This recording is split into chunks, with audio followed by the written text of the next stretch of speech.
Hallo almal, vandag neem skuld op jou na die Irene historiese plaas in Centurion vir 'n avontuur vol gesinspret wat jou sak sal pas. Bring die kinders of jou ander helfte en kom ontdek saam die skatte wat hier op jou wag. Skop jou dag af met 'n koppie boeretrus of cappuccino by die dek. Wees rustig en geniet 'n piknik in die vars buitelug. Vir die kinders is daar 'n speelgrond om te geniet en hulle kan ook die melkkoeie en ander plaasdiere sien. Groot mense kan elke Saterdag die bodem van die Bottomless Mimosas geniet in die baanrestaurant. Skuld opgee om. Daarom het ons besluit om R200 weg te steek in die video.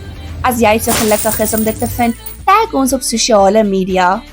Jy kan ook die kans staan om R50,000 te wen. Al wat jy moet doen is jou storie met ons deel en ons vertel hoe jou lewe sal verander.